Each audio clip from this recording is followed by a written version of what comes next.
Okay, we're back here working on the coffee table today, and I've been scraping on it the last couple of days and doing other projects too. And I don't know for any of those that has never used one, a cabinet scraper is an extremely good tool. Well, that's the air conditioner, by the way. So anyhow, the cabinet scraper is an extremely useful tool. But when you get to scraping a whole lot with it, it really wears on your thumbs and your fingers. So I've got everything scraped down. I still got the one leg and 1 foot to scrape.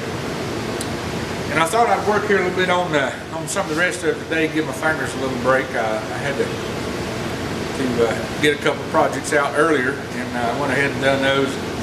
So I'm going to be working on the mortise and tenon for the stretcher and the legs here. I'm getting set up to do them, and I've got my little temporary homemade jig thing set up right here. I'm going to cut the mortise in a stretcher width on the end.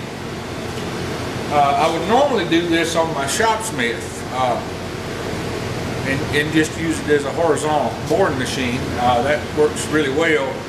Bore these things on there, and it works great. But I've got it set up for something else, for another project, and I'm not going to tear it down. I'm not going to tear it down just to do this and then reset up again, because I'm not finished on the other project, but I am out of stock, so I'm waiting on a delivery of some stock to continue on with it. But anyhow, this is just one stretcher, and it's not all that much trouble to set it up here. I'll twist it around here and show you how I've got it set up. Explain a little bit of what's going on here, which I'm sure that most of you that has done this kind of work has seen this before. And there's jigs that you can buy to do this with. I saw them advertised in many of the woodworking places, and there's all kinds of jigs that you can do this with. I don't normally do this. I normally use my shopsmith, and if I need to make a mortise in an end grain piece like that, I use my shopsmith. So. But I'll do it this way, and that way I can show you what I'm talking about, and get the camera moved over here, maybe in place. It'd be hard for me to work it here and get it on video and stay out of the way. I might want to back up here. This is a little cheap. I guess you'd call it a little cheap cabinet maker's bench. I don't know. It was given to me. A fella had got it and then he moved and didn't need it anymore, so he gave it to me. And I mean, it works pretty well. It's kind of small and it is cheap. It looks like a pretty good bench, but it's not. I mean, it just works. It's not that great. The top of it's not solid. It's no chipboard in the core. But the vices do work, and you can clamp stuff up. So that's what I've got here. I just hadn't had the time to make me a really good bench, and I'm going to do that sometime when I get time. Anyway, got this thing set up here in the vise, so this will hold it, and that's what I'm using to mount the piece with. And I've got the stretcher here. Of course, I've got it captured here in the vise, and then a clamp on it because the vise don't go all the way around. So I got some scrap pieces on here, 3/4 inch plywood on each side of this thing, and what that's for is to help balance the little router. I'm going to use my rigid palm router. I know some of you saw that on the excuse me, on the pantograph, but I took it off, and I'm going to use my palm router for this, and I've got a 1/4 inch spiral cutting carbide bit in it, and I'm going to cut a 3/8 inch mortise in the end of this thing right here. I'll make it on one side, and then I've got it coming around, cut on the other side where my fence will reference off of these scrap pieces, and it'll be 3/8 of an inch when I get finished. And I'm going to cut it, I don't know, I'm going to cut it pretty deep. I'll make a pretty good sized tenon to go down in there and fit real good. But these clamps here just hold these scraps on. These clamps here are the end stops where I can come out here. I'm going to come out here to where the the original dowels was. And I'm going to stop right there. I'm not going to, it's not going to be a through cut on out in here. Stay away from this end, because I certainly don't want to blow any of this out. And this wood is hard. It is rock hard. I seen a little post on Facebook there from the lady that owns this table, and she told me what it was. It was started life as a library table. Anyway, she said this thing was over 100 years old, so this wood is really hard. But anyhow, I'll shoot a little video of me. I'm just going to take some light passes, do some measuring here, and make sure I've got everything set up. And I won't video at all. It'll take me a few minutes, because like I said, I'm using a small router. I'm just going to take real light passes. I don't want any tire out. I just want good smooth cuts, so I can get me a tenon that fits exactly, and I can get me a good glue joint and make this thing good and strong. So we'll go with this and see how it goes.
So now let's take a few measurements and see how we're going to come out on this.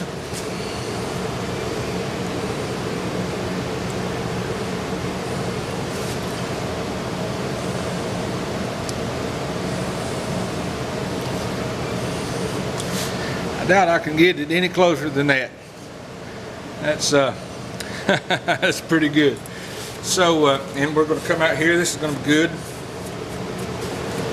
So I'm going to continue on with this, and I'm going to cut it on down deep here. I guess I'll get me about an inch probably. I can get an inch out of this router bit. That should probably be enough. But I'll go ahead and cut this out, and we'll do the other end the same way, and we'll cut some tenons to go in here. I'll continue on.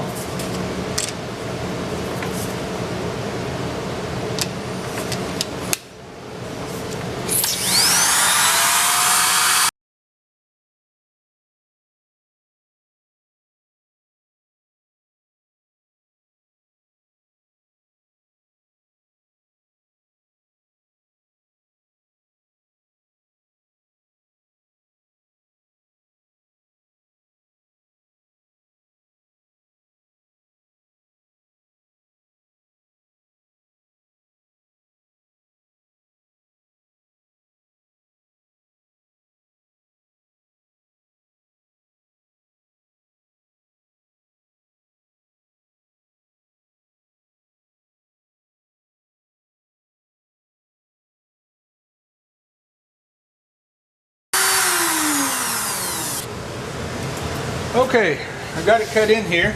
I'm going to take my pieces off of here.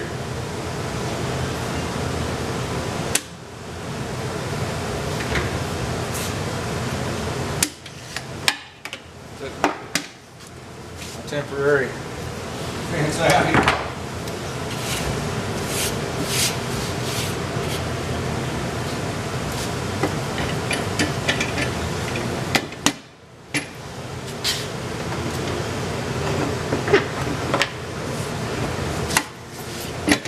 Let's see if we can get around here so we can see this thing.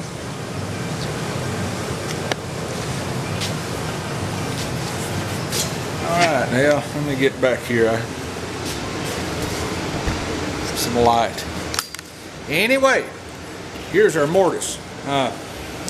This is the top of the stretcher here, the shelf, whatever you want to call it.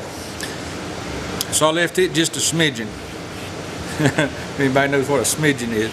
I left this just a little bit heavy compared to this one. Just a little extra meat on the top side there, but it's about an inch and, I don't know, an inch and 1/8 or something deep in there. Now I'll cut one on the other end to match this, and then I'll take the feed over to the mortise machine, and we'll cut some mortises in that. Okay, here we are, set up here at the mortise machine. We got the mortises cut in the stretcher, and I've got some tenons cut to go in that. Of course, I didn't show cutting them. That's just some pieces of wood made tenons out of. So I've already got those cut, but I will show making them up here when we get these mortises in this leg cut. We got set up here. I got set up at the mortise machine. I want to spin the camera around here and show you what I was talking about, where I'm going to put the mortises, where those holes was already at. I've got it measured out in the between the end dowels that was in it originally. Is where I cut the mortise in the stretcher. So the measurements is all going to work out just great. And let me move the camera around here a little bit. Excuse me for the jumping and jerking. Anyhow, here it is. Get zoomed in a little bit closer here, maybe. Get focused or not. Okay. Of course, here you can see, I think this was the original dowel. This is the only pieces on this leg assembly so far that I found that had any glue. And these dowels have been glued in there. Of course, there's 3 of them here. I'm zoomed in, you can only see this one. But this one here on this end, and then the one on the other end is where we're going to start and stop the mortise. And we're going to go about 1 inch deep, 1 inch and 1/8, something like that. I'll have to set the depth. I've not got it set yet. But I did want to show up, get set up here and show it that we're centered. These dowels is originally centered here on this foot piece. So we're centered up, and we're going to go from this one to the one on the other end, cut mortise all the way down. So I'll move the camera around here and turn it back on. We'll get started cutting mortise. And like I said, this first one right here, I'm going to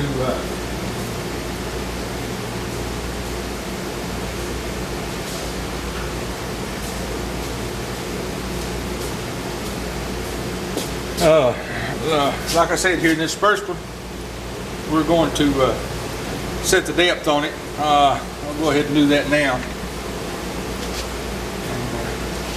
Get the depth set. That way we'll just be able to have right at it.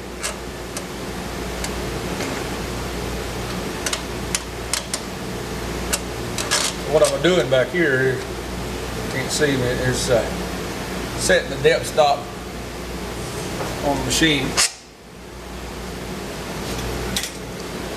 So we should be ready to go.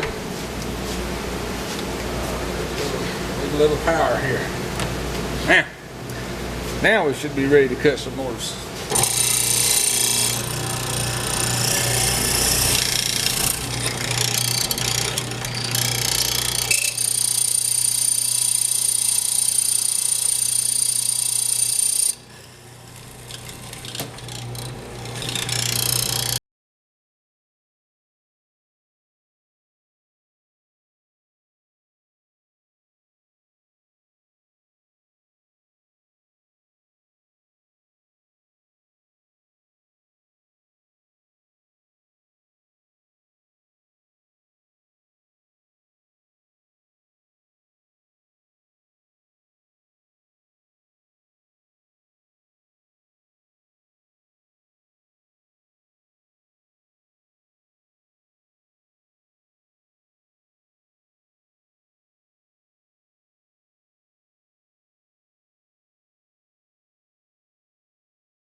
pretty good.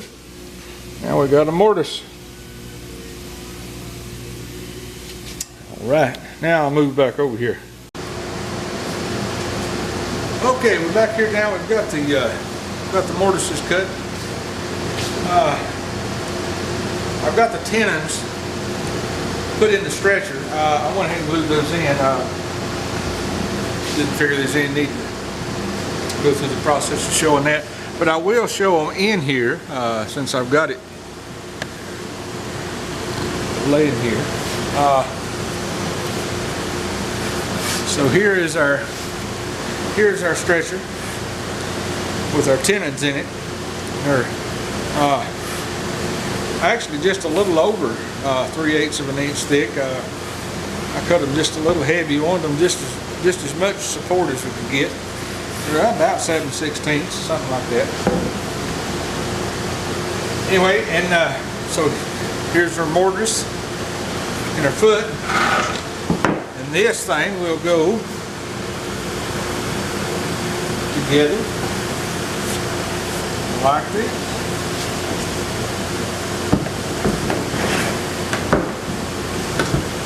So now there will be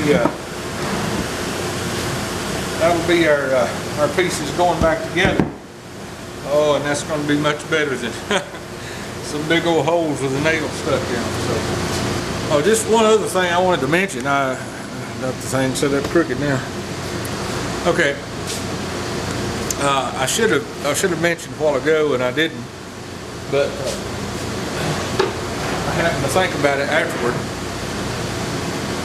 If somebody was gonna do one of these, and anybody that messes much with mortise and tenons probably already knows this, but there may be a few people out there that's getting started that don't realize. What I want to talk about was the grain direction in this tenon that I cut. Normally it's not an issue because you cut your tenon off of your stock, whatever it is. Like if I'd have been making this new, well, I would just cut my tenon on the end of my stretcher. Well, the stretcher was already there, and we needed this much more on each end. So our only option was for this was to add a tenon and put it down inside it. Now, this tenon's pretty wide, so your first inclination probably would be to get you a piece of wood, you know, however wide you need it, cut it the right length and put your tenon in there. Well, not a good idea. If you did that, then your grains are running this way. So the grains are running a long way right across the joint. And the amount of strength that you would lose in that tenon with the grain turned this way was just huge. It could fail quite easily. So if you don't have a board that's wide enough to cut a tenon out of, like this, then what you would need to do would be what I did here. We cut your pieces to length, whatever length your tenon needs to be. Cut out multiple pieces and glue those together.